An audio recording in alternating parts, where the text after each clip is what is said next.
네, 오마이뉴스의 곽우신 기자 모셨습니다. 어서 오세요. 네, 안녕하세요. 그리고 그 파트너인 시사인의 김은지 기자가 지방 취재 출장을 가셨습니다. 그래서 이분을 특별히 모셨습니다. 한겨레신문의 김한 기자 모셨습니다. 어서 오세요. 네, 안녕하세요. 네, 고맙습니다. 아, 감사합니다. 불러주셔서. 네.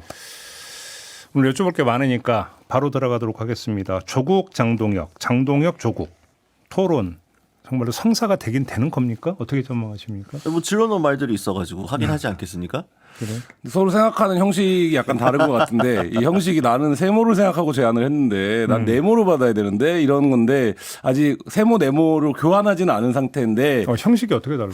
그러니까 지금 이제 장동혁 대표 같은 경우에는 민주당 대표까지 들어오는 모양. 그러니까 예를 들면 지금 뭐 의석수라든지 여러 가지를 봤을 때 1대1로 하는 거는 모양새가 안 맞고 근데 2대1로 할 수는 없으니 그럼 여기 이준석 대표를 껴서 다자로 가야 되나? 이런 이제 생각을 할 텐데 조국 대표는 이제 우리가 정치하는 스타일들 봐왔지만 그런 이제 어떤 좌고우면이라든지 앞뒤에 대한 고민이 없이 좀 지르는 스타일이어서 1대1로 그냥 하자. 뭐 이런 지금 제안인데 뭐 최종적인 꼴이 어떻게 될지는 좀 지켜봐야 될 것 같습니다. 근데 장동혁 대표가 이제 정청래 대표한테 러브콜을 하긴 했습니다만 정청래 대표가 들어오든 들어오지 않든 토론을 하긴 할 거다라고 이야기를 하긴 했거든요. 백브리핑 때. 아니 그 아까 신동욱 이제 국민의힘 수석 최고위원 인터뷰 때도 물어봤는데 지금 이제 그 항소포기에 대한 검찰 내부의 분위기나 반발 이런 것들이 이제 정리 국면에 들어갔는데 굳이 그런 상태에서 정청래 대표가 토론에 응할 이유가 없어 보이고 그러면 굳이 저런 토론을 해야 될까라고 또 민주당에서는 조국 혁신당을 바라보지 않을까. 뭐 그런 얘기들이 이미 많이 나오고 있죠. 그러니까 죽은 이슈를 왜 살려내냐. 그러니까. 뭐 이런 얘기들 많이 나오고 있는 상황인데. 네. 근데 조국 장동혁 대표 약간 처지가 지금 비슷한 것 같아요. 그래서 주목을 끌어야 된다. 네, 두 분의 이해관계는 맞는 거는 맞는 것 같습니다. 그러니까 혁신당에도 나름 도움이 되고 국민의힘 입장에서도 당연히 대장동 관련 이슈가 뒤로 밀리는 걸 좋아하지 않으니까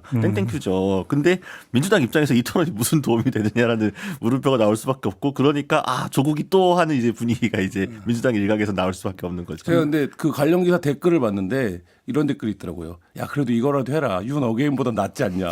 죽은 이슈에 매달리는 거더라도. 아무튼 그래도 두 분의 전망 그래도 하긴 할 거다. 하긴 한다. 네, 어쨌든 조국 혁신당에서도 전당대회 이후부터 좀 정리, 이 최고위원들 다 정리가 되고 나면 그때부터 논의해가지고 하겠다라고 했으니까 올해 안에 너무 길지 않은 시점에서 성사가 될 것 같긴 하고 다만 이제 그 한동훈 전 대표가 배가 좀 아프겠죠. 방송사는 정했답니까? 뭐 모르겠습니다. 근데 저는 근래 들어서 가장 치열한 난전 토론이 예상된다. 그러니까 예를 들면 제 생각에는 조국 사태부터 아마 시작을 할 거거든요. 그러면 근 10년사 한국사를 다 훑을 수도 있다. 그래요? 쇼츠가 굉장히 많이 양산되는 토론이 되지 않을까 싶기도 그러니까 합니다. 저는 뭐 관심은 딱 방송사가 어딘가 싶어갖고. 만약에 들어오면 진행 의사가 있으십니까? 근데 아니 장동혁 대표는 저희 고정 출연까지 했었는데 요즘 안 나와요. 과거의 그 연을 좀 되살려가지고 모든 라디오 그 시사 프로 진행자들이 자기 방송에서 했으라길 바라고 있는 것 같습니다. 넘어가겠습니다. 네, 민주당으로 가겠는데요. 1인 1표제 있잖아요. 일단 지금 뭐 중앙위 소집이 일주일 연기가 됐다면서요.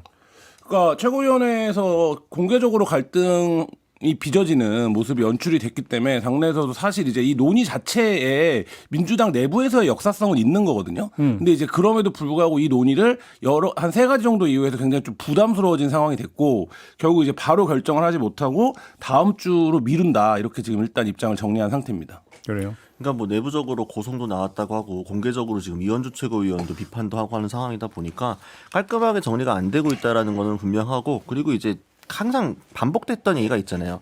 대통령 순방 가는데 왜 또 당에서 약간 이런 분위기가 또 있다 보니까 일단 좀 지금 빨리 정할 게 아니라 약간 좀 수기를 좀 거치자라는 데는 좀 중지가 모인 것 같긴 합니다. 그러면 이거는 그런 거 쉽게 하면 휴전? 그렇죠. 그렇게 보는 겁니까? 그렇죠. 네, 대통령 해외 순방 일정 끝날 때까지 휴전? 근데 누가 기습할 수 있습니다. 기습이라는 게 뭔 뜻이에요? 그러니까 갑자기 논의를 꺼낼 수 있어요. 왜냐하면 양쪽 입장이 워낙 갈리고 양쪽의 나름의 합리성들을 갖고 있어요. 한쪽에서는 이걸 확대하자라는 측에서는 이게 오래전부터 정당민주주의나 민주당의 어떤 경선의 역사에서 반영이 되어 왔던 흐름이고 이게 이미 당내 합의가 있는 건데 뭐 이런 이제 입장이고 또 다른 쪽에서는 야 이게 형식 논리와 실질 논리가 다른 거야. 형식 논리는 그런 건데 실질 논리로 넘어가면 결국엔 팬덤 정치 강화되고 여러 가지 또 폐해들이 날 거야. 그리고 민주당에서 아주 오랫동안 전통적인 당원을 했던 분들과 최근 막 가입해서 이제 1,000원 내고 누가 조직해서 가입하고 이런 사람들이 어떻게 등가성이 있어. 이런 지금 주장에 맞서고 있는 거거든요. 근데 양쪽 다 한쪽 얘기만 들어보면 설득력이 있어요. 그렇기 때문에 우리가 논리에서 밀린다고 생각을 안 하기 때문에 기습적으로 또 뭐 얘기하고 할 수 있다. 그러면 두 가지로 좀 짚어보는데 첫째, 그 대의원의 가중치는 계속 줄여왔잖아요 지금까지. 그렇죠. 계속 방향은. 근데 여기서 이제 더 줄여서 그냥 1대1로 하겠다. 네.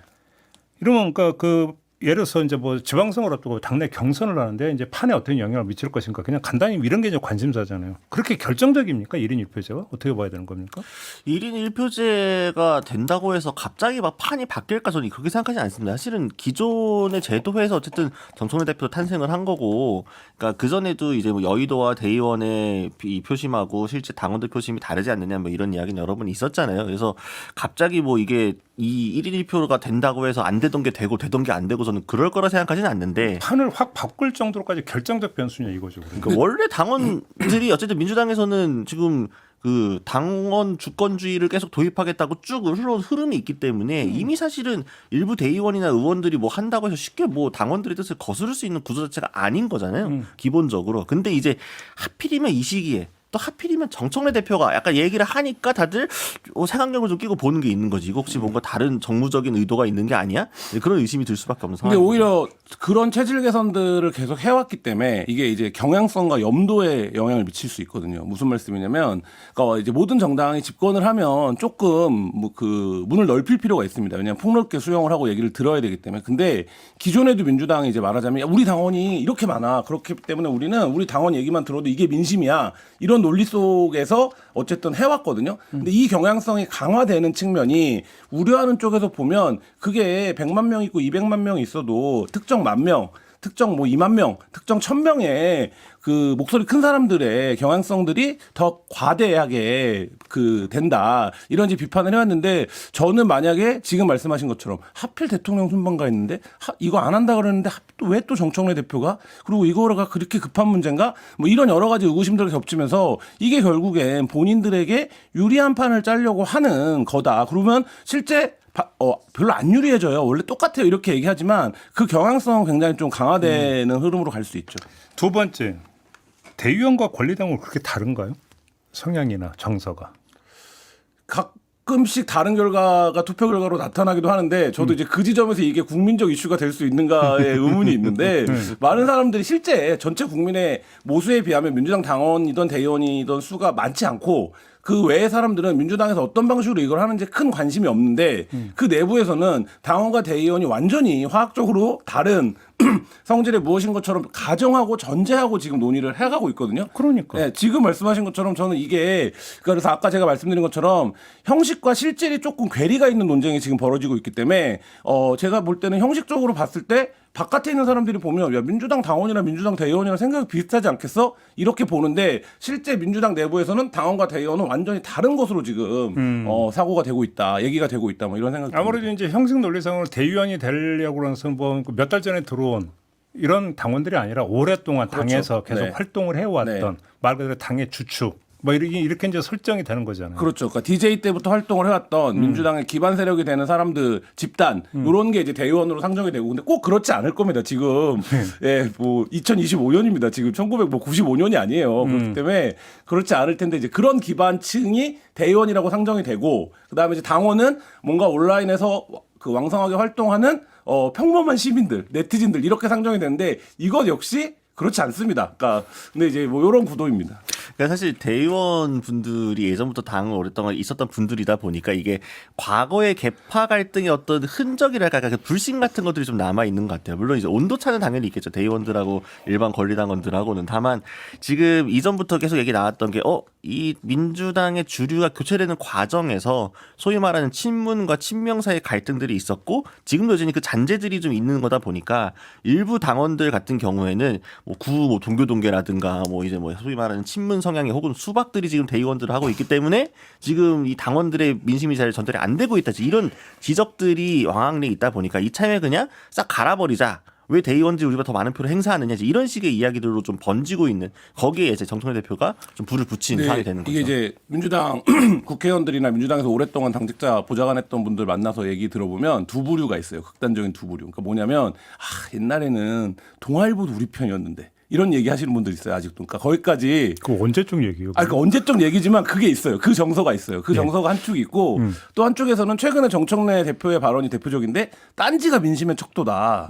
이런 관점에서 바라보는 이제 세계관이 있거든요. 근데 이 두 세계관이 다른 거예요. 그러니까 엄연히 말하면. 근데 이 세력들이 같이 이제 당 안에 있고 우리가 이 당의 주류다 이런 생각을 동시에 하는데 저는 이게 역설적으로 뒤집어서 말하면 민주당이 너무 커서 벌어지는 문제라고 봅니다. 뭐 그렇게 했죠. 근데 아무튼 근데 지금 뭐 이 당 안에서 이게 논란이 되고 있는 것의 요체는 그런 논리가 아니라 정청래 대표의 자기 정치 내지 자기 세력 구축 이 의심의 눈길 이게 핵심 아닙니까? 맞습니다. 까놓고 얘기를 하면. 네, 맞습니다. 그거죠. 네, 여러 가지 우려들이 겹쳐지면서 이게 정청래 대표가 결국엔 대통령이 자리 비울 때마다 자기 정치한다. 이게 이제 이 말하자면 그거의 그 대리전의 영상이 여기서 벌어지고 있는 상황이 맞습니다. 그런데 그러면 자기 세력 구축이라고 하는 것들이 성립이 되기 위해서는 정청래 대표가 내년 지방선거를 목전에 위해서 자치단체장이나 이런 후보를 곳곳에 포진시킬 정도로 인력풀이 지금 형성이 되어 있느냐. 이것도 따져야 되는 거잖아요. 그걸 따지자면 어디서부터 어디까지가 또 정청래 대표가 설계할 수 있는 인력풀이냐 이것도 따져봐야 되는데, 그러니까 이제 민주당의 이제 계파들이 결국에는 대통령을 중심으로 한 이름을 중심으로 나눠져 있는 계파들인데 이 계파들이 사실 뭐 엄밀하게 뭐 과거처럼 분류할 수 있는 건 아닌데 정청래 대표의 지금 생각은 확실히 그립감을 갖고 지방선거 공천에서부터 내가 챙겨간다. 그래서 몇몇 이제 말하자면 여기 당협이 왜 사고가 나지? 이런 데 장협들이 지금 사고가 나는 데들이 있거든요. 뭐 그런 걸 보면 빌드업을 정청래 대표 입장에서는 굉장히 열심히 하고 있다. 이건 이제 말하자면 정청래 대표의 큰 그림을 향해 가는 그림이고 당 바깥에서 아무리 취재를 열심히 해도 당 안에 있는 사람들은 본능적으로 이걸 알거든요. 그러니까 당 안에 있는 사람들이 이거를 바깥에서 보기에는 왜 저렇게 강하게까지 반발을 하지?라고 느끼는 거는 그 빌드업이 지금 되어가고 있는 과정이다. 쉽게 하면 네. 기사화되지 않는 물밑에 아주 예민한 움직임들이 좀 있다. 네, 있습니다. 체감되는 게 있다. 네, 그러니까 뭐 보도가 되기도 했지만 몇몇 당협들이 사고가 나고 전혀 뜬금없는 사람들이 내려와서 깜짝 놀랐다 이렇게까지 할 거냐 뭐 이런 얘기들이 나오는 데들이 있습니다. 사실 정청래 대표가 좀 몇 번의 이제 설화 이런 거를 통해서 민심을 좀 잃은 부분들이 있다 보니까 당에서의 신뢰도 좀 부족한 상황이죠. 처음 당선될 때에 비해서는. 네. 그러다 보니까 네. 정청래 대표 입장에서도 자꾸 이제 뭐 본인의 연임 여부에 대한 뭐 이야기가 나오고 뭐 용산에서 뭐 다음 당대표로 누굴 내려보낼 거나 이런 이야기 다 뭐 정청래 대표 귀에도 들어가지 않겠습니까? 자꾸 이제 당내 갈등 부분으로 좀 부각되는 측면들도 있다 보니까 본인이 실제로 어떤 행보를 선택하든지 간에 지금 이대로는 어쨌든 그러니까 지금의 당대표의 위신을 가지고는 효과적으로 다음 지방선거까지 지휘할 수가 없는 거죠. 어떤 식으로든 본인이 당대표로서 일신하는 모습을 보여줘야 되다 보니까 또 어떻게 보면은 그걸 위한 본인이 캐치프레이즈로 내걸 만한 주요 의제로 이번 1인 1표제를 갖고 온 게 아닌가 싶기도 하고요. 근데 언론은 참 하여간 장명을 잘하잖아요. 이제는 친청래, 반청래 이런 표현까지 등장을 했던데 그렇게 형성이 되고 있는 게 맞습니까? 정청래 대표가 가장 좋아하는 표현 아닐까요? 나를 중심으로 돌아가고 있다. 근데 실제 지금 보면 전국이 그렇지가 않잖아요. 그러니까 대통령실이 여전히 이제 그 강하고 그다음에 당의 지지율이 대통령의 지지율에 미치지 못하고 뭐 이런 상황들에서 정청래 대표가 그거마저도 더 협소한다. 이렇게 이제 보는 게 정치 고관여층에서 일반적인 그러니까 정파성이 강하지 않은 정치 고관여층이 보는 상황일 텐데 정청래 대표가 움직이는 행보나 이거를 보면 이제 본인을 중심으로 지금 이제 전국이 돌고 있는 듯한 이런 건데 사실 이제 이 부분에서 뭐 국민의힘식으로 얘기하면 그 사고 난다 이렇게 얘기할 수 있는 거고 그 민주당 내 입장에서 보면 정청래 의원이 너무 독주한다. 너무 이제 말하자면 자기 가지고 있는 포션에 비해서 너무 많이 하려고 한다. 뭐 이런 비판도 동시에 나오고 대통령실도 지금 공개적으로 경고를 몇 번 준 상황이죠. 알겠습니다. 요 얘기까지 해보죠. 내란 전담 재판부 얘기를 다시 꺼냈습니다. 물론 2심 단계에서 얘기인데 배경을 어떻게 읽어야 되는 겁니까? 일단 사법부에 대한 어떤 깊은 불신? 이게 자리하고 있죠. 뭐 여러 가지 예를 들 수 있겠지만 이제 가장 최근에는 박성재 전 장관 법무부 장관의 영장이 2번이나 기각된 상황을 도저히 이제 민주당을 포함해서 민주당 지지층들은 좀 이 내란에 대한 우려가 있는 모든 사람들이 받아들이지 못하는 상황인 것 같고 그렇다라고 하면 이게 이제 말하자면 명백한 증거인멸의 혐의들이 있지 않았습니까? 뭐 예를 들면 망가이동에 대한 성격에 대한 거짓말한다든지 뭐 천공을 했다든지 자료를 그럼에도 불구하고 영장이 안 나온다? 이건 이제 사법부가 문제가 있는 거 아니냐 이런 인식으로 이어진 것 같고 이 부분에 대해서 1심 단계에서 이거를 들어가는 거는 여러 가지 이제 말하자면 시비거리가 있기 때문에 1심이 마무리되는 시점에서 2심부터는 이거를 일종의 지정재판부처럼 진행을 하자 이런 안입니다 지금. 얼마 전에 법원에서 입장을 내놓은 게 만약에 2심으로 간다면 서울고검에서 사실상의 전담 재판을 운영하겠다. 다른 사건 안 줘서 여기에 집중할 수 있다. 이미 입장 밝힌 바가 있잖아요. 맞습니다. 그걸로 안 된다? 그러니까 그거로 지금 민주당이 공개적인 자리에서 얘기를 할 때는 이거를 정리하고 수습하는 의원들, 그러니까 법안을 만드는 의원들이 얘기할 때 이거 사실 별거 아니에요. 이거 지금 법원에서 이미 하고 있는 지정재판부를 그냥 입법하자는 거고 고법 외에 다른 데서 판사를 데려오지도 않을 거예요. 뭐 이렇게 해요. 그러면 법원에 얘기하는 거랑 거의 맞아 떨어지거든요. 그러면 이제 그렇게 하면 될 것 같은데 민주당이 중요한 건 그게 아니죠. 그러니까 민주당이 중요한 건 어쨌든 사법부에 대한 입법 통제, 뭐 입법의 어떤 뭐 권한 이런 것들이 이제 말하자면 그 부각이 되는 상황 이거를 지금 해야 지지층이라든지 이 내란을 반대하는 사람들에게 호소력을 갖는다 이렇게 지금 판단하는 것 같습니다. 그러니까 가장 지금 지지층들 사이에서 돌고 있는 불안감 중에 하나는 윤석열 또 풀려나는 거 아니야? 이런 부분들이 있잖아요. 지금 재판부에 대한 신뢰도가 떨어져 있다 보니까. 그리고 두 번째로는 지금 사법개혁 관련해가지고 계속 이제 뭐 당정대도 그렇고 당 안에서 약간 삐걱삐걱하는 모습들을 보여줬기 때문에 민주당이 정말 사법개혁을 추진할 의지가 있는 거냐, 사법개혁의 주요 과제로 가는 게 맞느냐, 이제 이런 이야기들도 일각에서 나오다 보니까 그런 점을 좀 고려했을 때 내란 전담 재판부 같은 경우에는 지금처럼 뭐 당대표와 원내대표가 다르고 뭐 강성 의원의 일부의 의견인 게 아니라 요거는 좀 민주당이 좀 그 당론상으로 삼아가지고 추진해볼 만하다라는 정도의 컨센서스가 있는 것 같아요. 그러다 보니까 김부겸 원내대표도 어쨌든 내란 전담 재판부 추진에 대해서는 명확하게 입장을 얘기를 한 거고 또 전영인 최고위원도 이 주말 기자간담회에서 이야기를 하면서 당에서의 컨센서스가 있다. 다만 이제 당정대 조율을 좀 해나가겠다고 얘기하면서 이전과 같은 좀 실수를 반복하지 않겠다는 이야기도 좀 하고 있는 거거든요. 그런 차원에서 어쨌든 사법개혁의 모토의 하나의 성과로서 내세울 만하다. 그러니까 명분은 꽤 큰데 실질적으로 사실 지금 법원이 얘기하는 것과 크게 다르지 않기 때문에 물리적인 부담은 좀 적은 그런 정도에서 좀 조율될 수 있는 의제로 고른 게 아닌가 싶습니다. 그런데 그 사실 이제 그 전에 그 내란 그 전담 재판부 얘기가 나오다가 어느 순간 갑자기 싹 사라졌었잖아요. 네. 이번에는 어떻게 될 것 같습니까? 저는 이번에는 할 것 같습니다. 할 것 같습니까? 네, 이번에는 어쨌든 원내대표가 직접 얘기를 했고 법사위나 이런 쪽에서도 실질적으로 움직이고 있는 것 같고 시기적으로 봤을 때 지금 곽우신 기자 얘기한 것처럼 만에 하나 어게 하나 윤석열이 풀려날 경우에 대한 대비 이거가 있어야 된다라는 당내 목소리가 있고 그게 없이 만약에 정말 풀려나면 그때는 감당하기 어려워진다. 뭐 이런 생각들이 있기 때문에 저는 그 전에는 하지 않을까 싶습니다. 알겠습니다. 이번에는 국민의힘으로 가겠습니다. 아까 신동욱 의원하고 인터뷰할 때 그거 물어봤는데 장애 집회 있잖아요. 뭐 8,000명, 3,000명 이렇게 모였다면서요.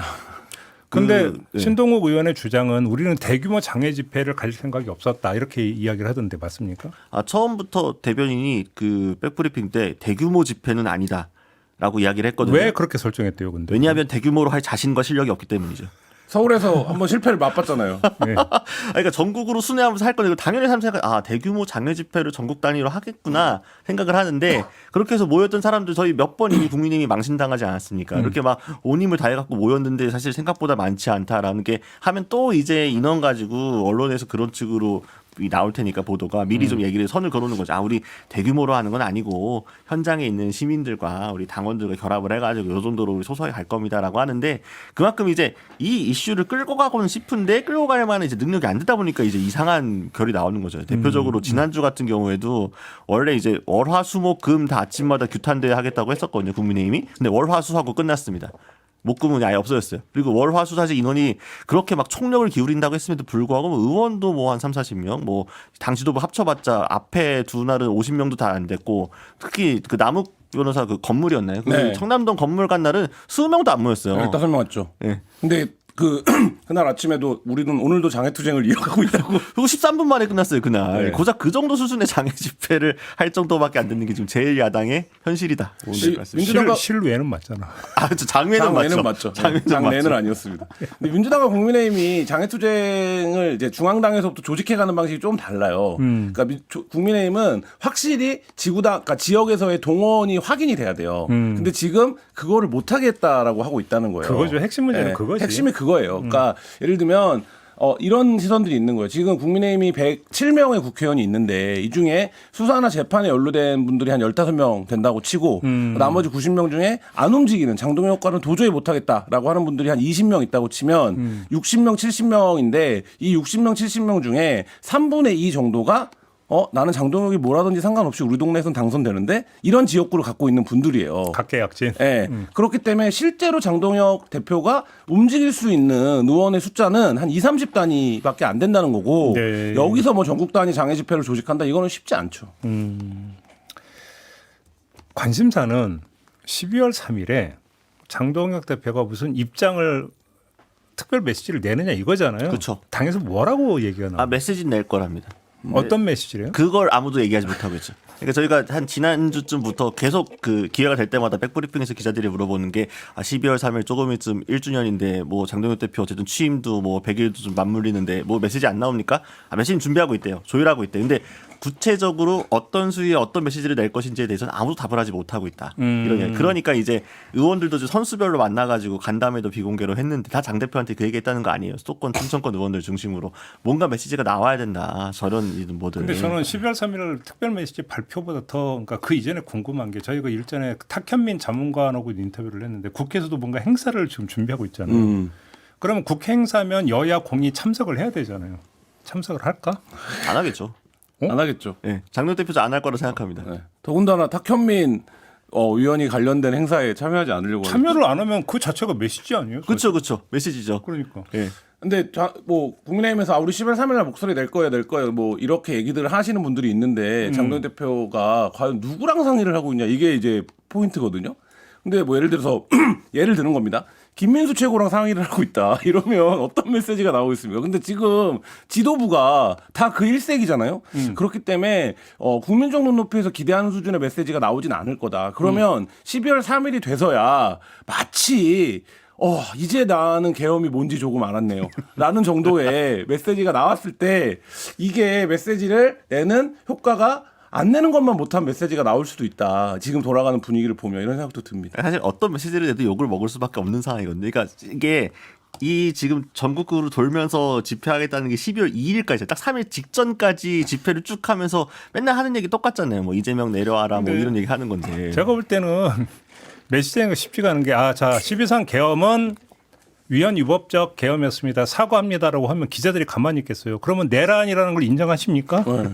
라고 물어볼 거고. 그러면 12.3 계엄의 주역인 윤석열 전 대통령 어게인을 외치는 세력과 단절하겠습니까? 라고 물어볼 거 아닙니까? 그렇죠. 단절이 됩니까 지금? 지방선거 앞두고? 안 되잖아요. 단절할 생각도 없어요. 그러면 12월 3일에 낼 수 있는 메시지라는 것은 사과합니다. 네. 이거밖에 없는데 이게 뭐냐면 거기서 이건 맞춤표가 아니에요. 오히려 시작점이지. 그러니까 이러기도 힘들고 저러기도 힘든 거 그렇게 되는 거 아니에요? 지금 12월 3일 날 2일까지 장애투쟁을 하다가 12월 3일 날 결심했다. 급변침이다.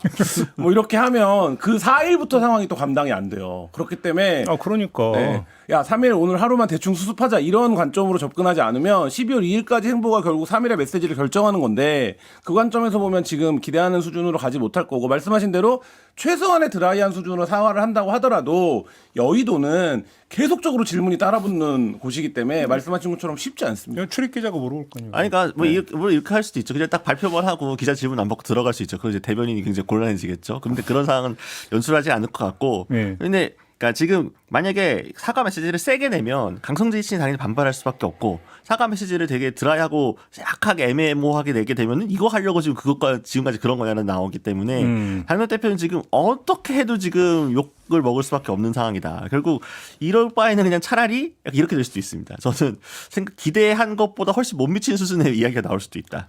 네. 아니 저는 그럴 가능성 높다고 보는데 지금 한 2주 전에 장동혁 대표가 뭐를 했냐? 우리 황교안, 정강훈과 손잡고 간다는 얘기를 했고 지금 장동혁 대표가 거의 유사성이 높은 나경원 의원이나 이런 사람들이 뭐 계속 뭐라고 하겠냐면 내란 선동에 우리가 당하고 있다라는 프레임으로 계속 얘기를 하고 있어요.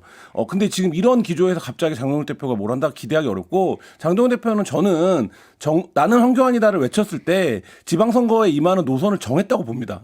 근데 거기서 자꾸 장동혁 대표가 그래도 약간 이쪽으로 돌아올 걸 이런 기대들을 하는데 지금 장동혁 대표가 되고 나서 한 번도 돌아온 적이 없어요.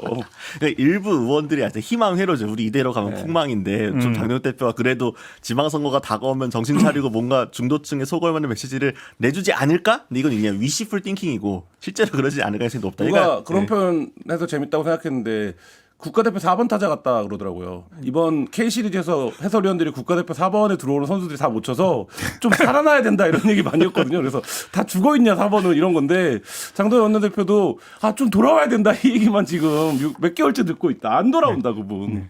국가대표 4번들이 기분 나빠하잖아 그러면. 그 자리에 들어가는 선수들이 자리에만 들어가면 다 잘하는 선수들이죠.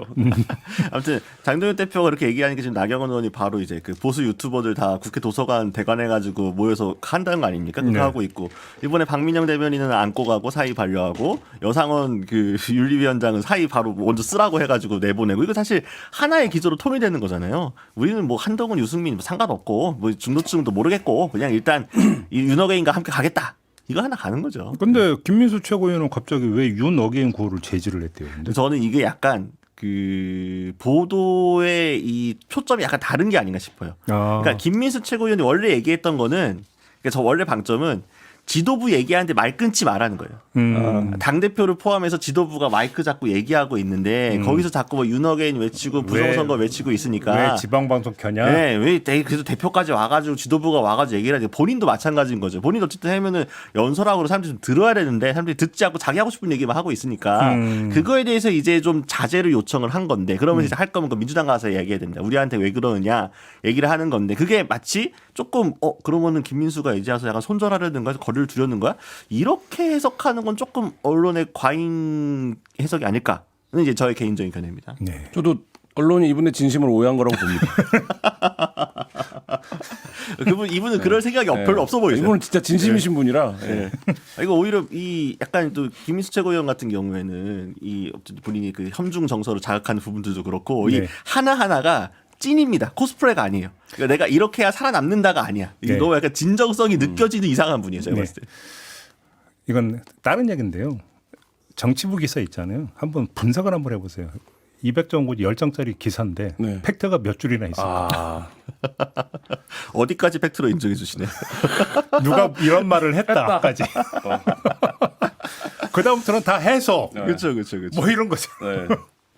그죠? 그럼요. 네. 맥락을 잘 짚어야죠. 네. 해석 과정에서 이제 이게 이런 유튜브니까 되게 삑사리가 났다. 네, 이런 그렇죠. 거죠. 그러니까. 네, 이렇게 팩트가 약한 분들이 해석을 과잉으로 붙이는데 이제 그 해석이 본인은 되게 난 이렇게 훌륭한 해석을 하고 있어라고 할지 모르겠지만 독자들이 보았을 때는 이거 좀 점점점 할 때가 있죠. 아니 데스크가 다른 해석을 할 때도 있어요. 똑같은 워딩을 두고. 막 네. 바꿔버린다. 네. 그때 이제 기자는 입 나오지, 그죠? 바이라인은 내 이름 네. 그대로인데 뭐 이런 거. 알겠습니다. 오늘 이야기 좀 이렇게 마무리할게요. 순식간에. 네. 네. 두 분 수고하셨고요. 네. 저도 물러가겠습니다. 고맙습니다. 감사합니다. 네, 감사합니다.